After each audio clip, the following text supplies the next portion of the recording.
Hello everybody, welcome back to Starless Reads. My name is Leia and I'm so happy you chose to spend some time with me today. Today's video is going to be a fun one. I have prepared a list of all of my favorite fantasy standalone books and I want to share them with you. I know that fantasy can be like a very tough genre to get into. It can be very intimidating if you don't know much about it. Like usually it's huge ass series with books big like that and hundreds of characters and worlds you have to learn about, and it can be very overwhelming, very stressful, and I think that stops a lot of people from getting into fantasy. And to those people, I'm telling you, maybe pick up a fantasy standalone, because you do get like that magic, that world, but it is on a much smaller scale, obviously, because it has to fit within only one book, and it's also like one and done, so you don't have the stress of having to read a 17 book series, right? So yes, I have a list. 1, 2, 3, 4, 5, 6, 7, 12, 13, 14, 15. I have tons of books here with me, like 15 plus. I'm going to go from like least high fantasy to most high fantasy. And I do think there's a book on this list for everybody. So yeah. First, I want to talk about The Inheritance of Orquidea Divina. This is magical realism. It is set in our world, but it does have some elements of magic, and the magic is very important to the story and its themes. So the book starts with the death of Orquidea Divina, and she doesn't really die. Well, she does. She does die, but she also like turns into a tree. This story follows all of her family who gather at her house after her passing, and they have to deal with their grief and also have to deal with some sort of strange powers that she left them. It's a story about grief, about family, about legacy, and it's a really touching, beautiful story. It has a fun, magical house aspect to it. It's a little bit giving Encanto, we don't talk about Bruno vibes, right? Like, you know, are you picking up what I'm putting down with this? Okay. Well, no, it's not really a fun book. It's quite sad, but it's really good. Next on my list is The Last Tale of the Flower Bride. This book is truly like fairy tale like. We follow this man who is kind of obsessed with fairy tales, and he falls deeply in love with this mysterious woman named Indigo Maxwell Castagna. And this woman is truly a mystery. And she says, you can fall in love with me, we can get married, but you have to promise to never look into my past, to never ask any questions, to not do any of that. And this guy is so in love with this woman that he does not care. He's like, sure, anything for you, my love. So the couple, they go back to Indigo's childhood home, the House of Dreams. And strange things are happening in the house, and our protagonist cannot help himself but try to find answers to his questions about this bride of his. Like what's going on here? It's kind of weird. So it's kind of magical in that weird gothic fairy tale way. It's not horror, but it is quite dark.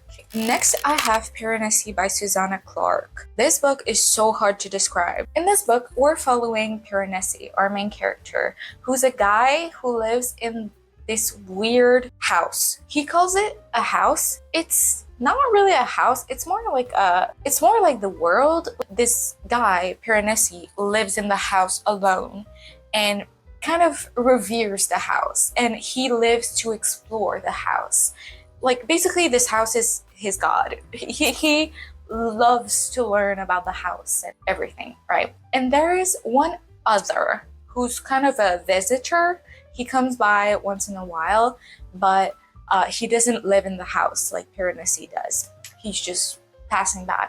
And this other is giving Piranesi a mission to find some sort of secret that the house contains, and finding the secret could give them some sort of magical power to like live forever, read minds. I don't know. This other person is convinced that the house has secrets. And Piranesi is like, okay, the house is obviously first in his priority, but he's also like, sure, I'll help you out, because he's just a good person.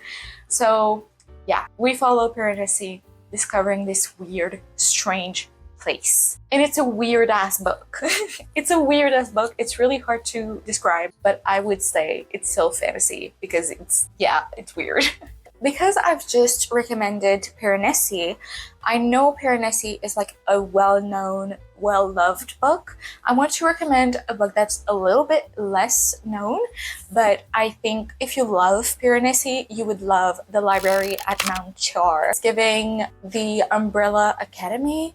Have you seen that TV show on Netflix? It's giving that as well. It's weird. It's about these children that were taken in by someone who they call father to live at the library at Mount Char. They are trained and raised to be something. It is so strange. If you liked Umbrella Academy, this is very similar to that in many ways. Like, you have this group of kids being taken in by this rich guy to be trained and raised by him.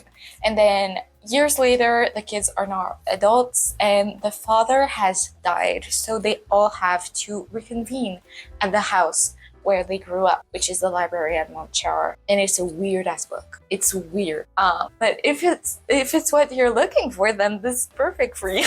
Next, I have one of my all-time favorites. That is Circe by Madeline Miller. This is a Greek retelling. I think a lot of people are very familiar with Madeline Miller's The Song of Achilles. I think it's her most well-known book. I personally think that Circe is the better of the two, but I guess if you want a bonus recommendation, The Song of Achilles is also a standalone by Madeline Miller. But Circe has a special place in my heart. So Circe follows Circe from Greek mythology. And if you're not familiar with who she is in the context of Greek mythology, she is a witch. And she is very alone in the sense that there really hasn't been someone like her before. She's kind of an odd entity in the entire of Greek mythology. Her father is a god, and that makes her like immortal. She also has like strange powers, but because of those powers, it makes her kind of a threat to the gods. Like, she's not supposed to be that powerful, and so she is banished to live a life alone on an island. And we basically follow Circe her whole life alone on that island, except she's not really alone. Like, she has like women living with her.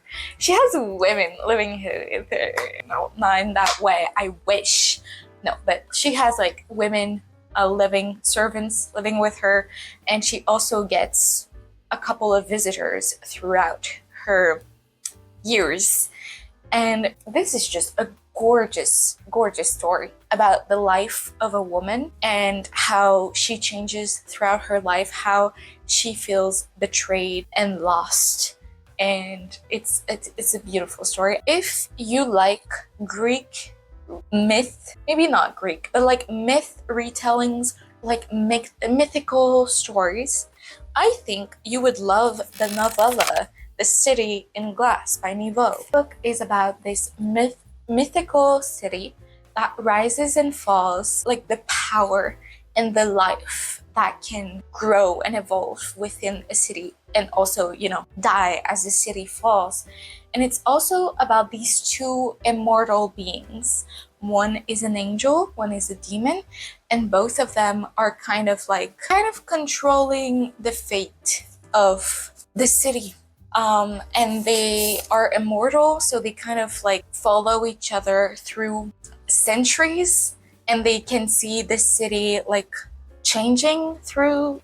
It's has like a huge scale. It's hard to describe, but it's about, you know, beginnings and endings, and this like rivalry slash love. Love is not the right word. Like adoration. No, that's not correct. But there's some tension between this angel and this demon, and it also like transcends time, and it's crazy, and I love it. If you like history and the concept of like civilization falling and growing, and yeah, if you like that, I recommend this book. Moving on to slowly to more like fantasy.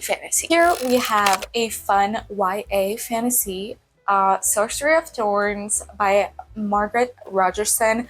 I know that technically the author came out with, I think, a novella or like short stories of this world that takes place after. I think it's a novella, yeah. But I still count this as a standalone because it is. It's just that this book had a lot of success, so the author wanted to make more money, which honestly, girl, get your bag. I didn't read the following little short story novella thing that came after, but this was really truly meant as a standalone. So yeah, it still counts. I'm aware of the other thing, okay? I'm aware. So this is YA. So if you're kind of scared of going into adult fantasy, this can be a fun thing for you. This book is about Elizabeth. She works at a magical library, and pretty much all magic in this world is seen as like some sort of evil. At least sorcerers are evil, and her task as a librarian at this magical library is to keep the books in, right? To like contain the magic in the books. We don't want the magic to get out. It's dangerous, right? So, but at the beginning of this book, what happens? Of course, something happens about a very powerful grimoire while Elizabeth is in charge. So people blame her. They're like, hey, you did that on purpose. You're a traitor and you need to get out. So she's pretty much banished from the place where she lived her whole life, and she's alone. And then she meets a guy, mysterious guy. Hey, this wouldn't be a YA fantasy without a romance with a mysterious, dark guy. This guy's name is Nathaniel Thorn. Actually, I remember thinking their romance was quite sweet, even though it was pretty much your run-of-the-mill YA fantasy romance. It was quite sweet. So, Nathaniel is grumpy and very mysterious, but he also wants to help Elizabeth because he knows something about this weird magical book, and they basically work together to try to find out what's going on with the magic and everything. Next recommendation is going to be The Scholar and the Last Fairy Door by H.G. Parry. This book is so good, oh my god. So this is magical dark academia. If you have some fond nostalgic feelings toward a certain series where wizards go to school, but you don't really feel like rereading that series because the author fucking sucks balls, and you're not all grown up, so you would like some sort of more grown-up version of that story maybe, and also better version of that story, and also standalone version of that story, I would recommend you check out The Scholar and the Last Fairy Door. This is set at a magical university. We follow our main character, Clover. Yeah, Clover, she's a commoner, and she discovers magic when her brother gets involved in some sort of magical incident that leaves him severely injured. And she wasn't aware that the magical world was a thing until then. And since she learned that it was a thing, she's like, wait, like, can I try to learn this? Because I want to try to help my brother getting like help. He has something going on, some sort of curse on him, and I want to help him. And she finds out that even though she's a commoner, she is able to learn magic. So she learns magic, and she earns herself a place at this magical academy. There she makes friends and everything, and there is portal magic going on. The dynamic between the characters are so interesting, especially between our main character Clover and this character Alden, who is kind of the like rich boy, golden boy at this university. And you might think you know where this is going, but I don't think you do. I don't think you do, and I think this book could like happily surprise you. And then I obviously have to shout out my queen, Erin Morgenstern, with both of her books. So Erin Morgenstern hasn't written a lot in her career. I'm still waiting for something new from her, but everything she's written has been worth reading. So first things first, we have The Night Circus. This is about this magical circus that goes around and you never know when it's going to be there, and it's like really whimsical. This circus is so magical and people are kind of blown out of their minds that such a thing can even exist. And we follow two magicians within this like magical entertainment industry, if you will, and they are rival magicians. They are basically competing with each other on like different sorts of expositions to make for the circus, and it's more complex than that, but it gives you a good vibe of like what the story is like. It is very focused on the characters and their relationship together. It is a very romantic book, so if you don't like that, maybe don't pick it up. And the magic is more some sort of whimsical thing that exists than something with like harsh, strict rules. And then that's pretty much the same for the Starless Sea. The magic is not harsh, strict rules. It's more like this living, breathing thing that exists all around us. And the Starless Sea is an ode to books, to storytelling, and just a love letters to stories in general. We follow Zachary Ezra Rollins. When he was a child, he saw like a magical door, and he kind of knew like this door is weird. It looks like a magical door, like a door to another world, but he got spooked and he didn't touch the door. He didn't go near the door, and he just left. And then the next day, the door wasn't there. And then Zachary is now all grown up. He's a graduate student at university, and he finds a book in the dankest, darkest corner of his university library. And in this book, he finds the story of a little boy who saw a door and didn't go through it. And he's like, fuck, that's my story. Like, how did my story from when I was little get into this random ass book that doesn't have an author name, doesn't have a title? Like, what is going on here? And that pushes him into a search for answers, a quest to know about what the fuck is going on, and to learn about the elusive Starless Sea. This is gorgeous, just all around gorgeous. It's about stories, it's about books, beautiful. I love it. It's my favorite book of all time. It's what this channel was named after, so I had to recommend it. Okay. It's also gay. So next I have to just like mention the Hobbit, because the Hobbit is really that girl. Like, it is the OG standalone fantasy, and it's really like, it's basically the grandfather of all fantasy. Well, you could argue. You could argue. Let's have a debate. Let's have a debate in the comments. What was the first fantasy book? No, but truly, I think this was like the grandfather to what modern fantasy is like today. But Frankenstein is the blueprint. It is. I'm not like, this whole thing wasn't a diss on Frankenstein. I love Frankenstein. It's one of my favorite classics ever.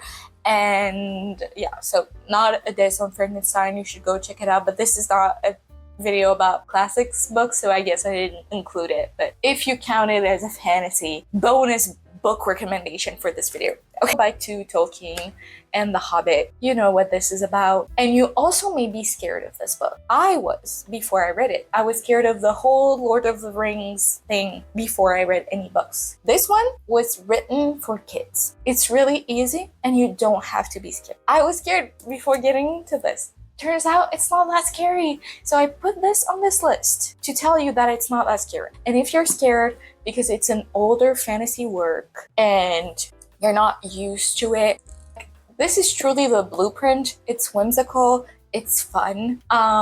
Yeah. So I there's nothing I can say about this book that hasn't already been said, but also this is me just like trying to convince you. This is not scary.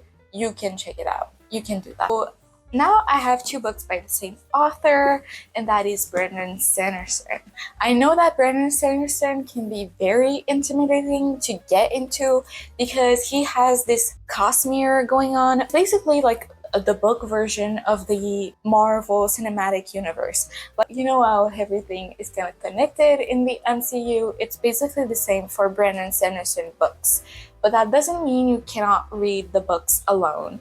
And some of them are standalones that are perfectly fine read on their own, and you don't have to be scared about all the connections and everything. That's not the case for every book, but I picked 2 books here that I think are really good on their own and could give you a taste of like the author's writing or something to like give you an idea if you would like to go deeper into his cosmere universe. It's kind of like watching Iron Man alone. Like you can watch just straight up Iron Man. So first I'm gonna talk about a book that doesn't really feel like Brandon Sanderson, but I still think it's a good standalone, and that is Tress of the Emerald Sea. And this is kind of the author's take on The Princess Bride. I love the Princess Bride movie. I haven't read the book of it, so don't quote me on that, but I have seen the movie many times, and so it's kind of this silly fairy tale vibes, not supposed to be taken so seriously. It is quite goofy at times, and that is what I love about it. This book is about Tress, and she lives a quiet, simple life in an isle on the middle of the Emerald Sea. But one day, the boy she kind of likes gets taken on a voyage to find a bride in a faraway land. And she is basically like, wait, I'm not gonna let that happen. So she embarks on an adventure, if you will. So this is set in boats, mostly. It's set on the ocean, and a weird magical ocean, though. It's not water, technically, but whatever. Weird magical ocean. It's kind of pirates. It's kind of silly, goofy, and it's really enjoyable. And I really like Tress as a protagonist for this story. So, yeah. So this book really doesn't feel like the classic Brandon Sanderson that you're used to if you've read like Mistborn or The Way of Kings or whatever. But the following book does give you more of a taste of that like wider epic storytelling that he does, and that is Warbreaker. This is a thicker one as well. It's like over 600 pages. So this is definitely a bigger book, but it is a fun one. So we follow in this book 2 sisters. We also follow a god that doesn't want to be a god. This magic is drawn from the color in life. People draw from the color in their life and like turn it into magic. And it's a really fun magic system. There is quite a sweet like romance plot going on in this as well, which is, well, he does have like romance plots in his other works, but this one is kind of central to the storytelling because it is some sort of like arranged marriage situation, which both parties engaging in the marriage are not really up for, and it leads to like surprisingly a very sweet and respectful relationship between the two. I personally think it's some of the best romance that I've read from Brandon Sanderson. Sometimes his romance can be kind of shit, to be honest. And it's also about like discovery of the self. So one person's experiences can change the self very drastically, and how that can impact things at a larger scale. Yeah, that's hard. That's kind of hard to describe, to be honest. It's quite a thick book, but yeah, I do think that at its core, it's a story about self-identity and also like really difficult, complex relationship between people, between sisters and between like lovers, whatever, and also has super cool magic in it. Last but not least, definitely, I have to talk about a newer favorite author of mine, which is Emma Wang. I've read both The Sword of Kaigen and Blood Over Bright Haven, and both are fantasy standalones, and both are incredible. I first read Blood Over Bright Haven by Emma Wang, and if you want to get into her works, I would actually recommend this one. So this book is once again set at a magical university. I think you can see a trope of the kind of things I like in fantasy books. But yeah, so this book follows Susanna, who is a very unlikable main character, especially at the beginning. But honestly, she's just all the way unlikable. And I also love unlikable main characters, so I ate that shit up. She is a scholar at a university, and she is getting a lot of crap because she's a woman, and misogyny. There isn't a lot of female magicians in this world, and so she deals with a lot of crap. But also, once she gains like access to this basically boys club of the university, and she gains access to information, she starts to learn more about the world she lives in and the state of the world. And that leads her to have some questions. And sometimes questions are not really welcome. And yeah, I don't know how much to say about this, to be honest. I think it's better to go in this blind. This book does a trope that I love so much, and it's in so many of my favorite books, but I cannot say what it is because it will spoil. But I would love one day to just like do a like maybe a short of like books that contain this trope. If you know, you know, but I'm not gonna say the trope because honestly, it's in so many of my favorite books. And then we have The Sword of Kaigen, which is such a sad, destructive book. It's hard to describe because it's so different from the traditional fantasy plot structure. Usually fantasies are like, we follow a main character learns skills, becomes better at skills, big battle at the end, right? It's kind of giving that. But this book is like two main characters. We follow them. One learns some skills. Big battle at the middle of the book. Trauma happens because war is fucking disgusting. And then second half of the book is like sadness. It's sadness upon sadness. It's so fucking sad. But also like healing. Sad but healing in a way. This follows Mamoru and Misaki. Mamoru is a young boy. He's like a teenager and he's training to be a soldier, and like a magical soldier as well, because there's some sort of elemental magic in this world. And yeah, he is training hard. He wants to be a soldier, proud of his family, all of that. And we also follow his mom, Misaki, who has a past of her own, and this family has to prepare for war, which is coming towards them. So these are all of my favorite fantasy standalones so far. Obviously, I'm gonna keep on reading throughout my life and find other favorites, but so far this is what my list is looking like. So comment down below if there's any books on this list that you have on your TBR or that you've read and want to talk about, because I would love to talk about literally any of these books with y'all. But yes, that is all for me today. If you liked the video, you can like it. If you like my face, you can subscribe. I do mostly vlogs on this channel, so go check that out. And I'll see you soon in another video. Bye!